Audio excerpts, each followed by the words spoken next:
Quando o sistema da besta chegar, será pior do que você imagina. Palavra de Deus. Por um momento, gostaria de mergulhar nas palavras proféticas do livro do Apocalipse e explorar as profecias que ele apresenta em relação ao governo do Anticristo. Como cristãos, é crucial que compreendamos esses ensinamentos para nos guardarmos contra a decepção e permanecermos firmes em nossa fé.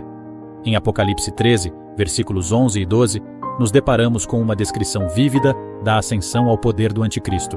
Fala-se de uma besta que surge da terra, tendo chifres como um cordeiro, mas falando como um dragão. Essa linguagem figurativa simboliza a natureza enganosa do Anticristo. À primeira vista, a aparência pode parecer inofensiva, assemelhando-se a um cordeiro gentil. No entanto, as palavras que saem de sua boca estão cheias de veneno, o espírito do dragão, o próprio Satanás. Uma das formas pelas quais o Anticristo exercerá controle é através do estabelecimento de uma religião mundial única. O mundo será enganado e, em alguns casos, forçado a se curvar e adorar o Anticristo como se ele fosse um salvador. Além disso, as Escrituras indicam que o Anticristo estabelecerá um sistema monetário mundial único. Esse sistema imporá sua autoridade sobre todos, ricos e pobres, grandes e pequenos, independentemente de seu status social ou riqueza. Será necessário um sinal na mão direita ou na testa, sem o qual ninguém poderá comprar ou vender. Esse sinal será um símbolo de lealdade ao reinado do Anticristo, um sinal de submissão à sua autoridade. Isso é um pensamento sério.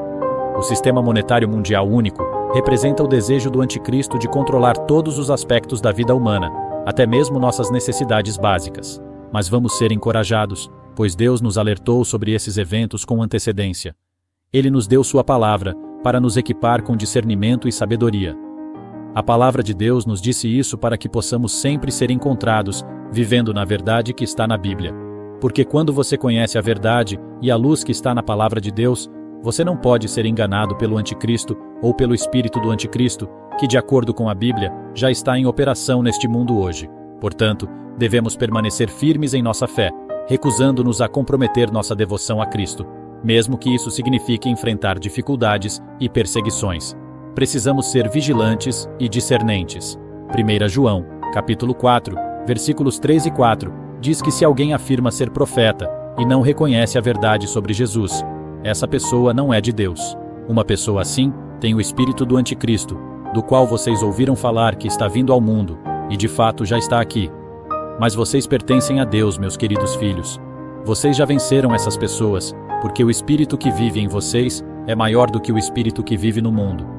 O espírito do Anticristo já está presente neste mundo. É um espírito que mente e engana. Por isso vocês veem que nos dias de hoje o mundo chama o mal de bem e o bem de mal. Esse é o espírito do Anticristo em ação. Mas deixe-me lembrar que temos a verdade ao nosso lado. Vamos nos apegar a Jesus, o verdadeiro Cordeiro de Deus, que deu sua vida pela nossa salvação. Ao nos imergirmos em sua palavra e na oração, estaremos fortalecidos contra as decepções do Anticristo. Possamos permanecer fiéis até o fim, sabendo que nossa vitória final está somente em Cristo. Se você é como eu, à medida que envelhece, à medida que tem filhos e forma uma família, começa a pensar na vida. Como a vida é preciosa, como é frágil. Ao mesmo tempo, começa a pensar em quanto tempo tem nesta terra e, mais importante, qual é o seu destino eterno. E versículos como Hebreus, capítulo 9, versículo 27, realmente tocam fundo. A Bíblia diz: "E como aos homens está ordenado morrerem uma vez, vindo depois disso o juízo." Sabe o que isso me diz? Isso me diz que há um dia de prestação de contas. Há um dia em que todo cristão, todo homem e mulher terá que prestar contas por suas ações. Cada um de nós terá que assumir a responsabilidade pelo que fizemos e pelo que não fizemos. Teremos que responder por cada palavra que falamos, cada pensamento em nossa mente e até mesmo por nossas ações. De fato, Mateus capítulo 12, versículo 36 diz: "Eu lhes digo que no dia do juízo, as pessoas prestarão contas de toda palavra ociosa que proferirem."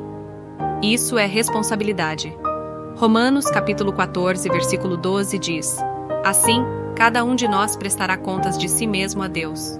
Mais uma vez, somos informados de que teremos que responder a Deus. Isso é responsabilidade. E assim a pergunta se torna: como estou vivendo? Estou controlando meus pensamentos? Estou pegando esse pensamento aqui e dizendo: "Você não pertence à minha mente, afaste-se"? Estou filtrando minhas palavras? Eu paro, pauso, e penso se as palavras que estou prestes a falar são úteis ou prejudiciais. Você está vivendo de tal maneira que sabe que será responsabilizado? A Bíblia diz em 2 Coríntios, capítulo 5, versículos 9 a 11. Portanto, quer estejamos em casa ou fora dela, nosso alvo é agradar a Deus.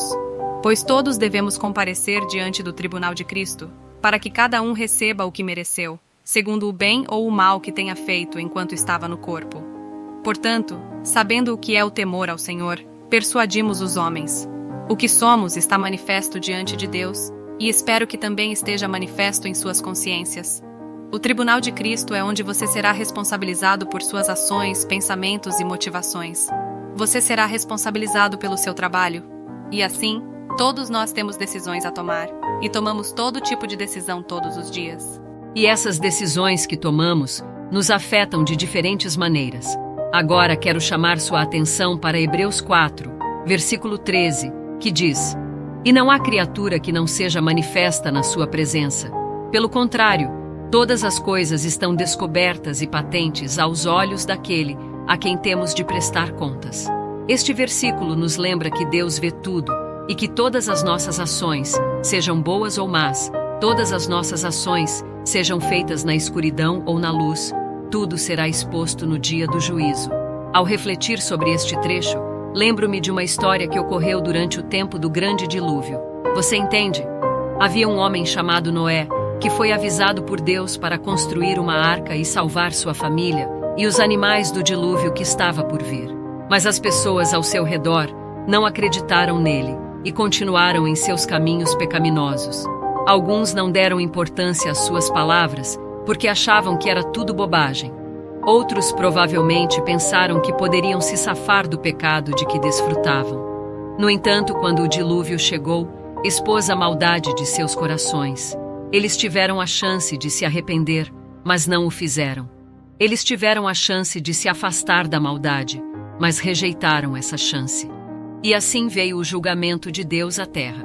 Seu orgulho, ganância, luxúria e pecado os levaram por um caminho de destruição, e não havia como se esconder das consequências de suas ações.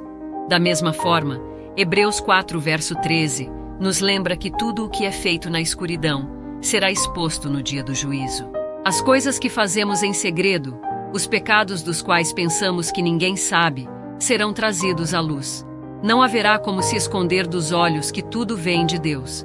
Mas veja, se você pode me ouvir hoje, ainda há tempo, ainda há uma oportunidade de mudar sua vida. Você entende? Podemos continuar em nossos caminhos pecaminosos e enfrentar o julgamento de Deus, ou podemos nos voltar para Ele em arrependimento e receber seu perdão e graça. A tradução amplificada de Mateus 7, versos 13 e 14 diz: Entrem pela porta estreita, pois larga é a porta, e amplo o caminho que leva à perdição, e são muitos os que entram por ela. Como é estreita a porta, e apertado o caminho que leva à vida, e são poucos os que a encontram. Se você gostou dessa palavra de Deus e foi bênção para você, deixa nos comentários. Amém. Eu recebo essa palavra em minha vida para que possamos estar orando por você. Curte, compartilha e se inscreva no canal. Aperta o sininho para não perder nenhuma notificação da palavra de Deus. Que Deus abençoe sua vida.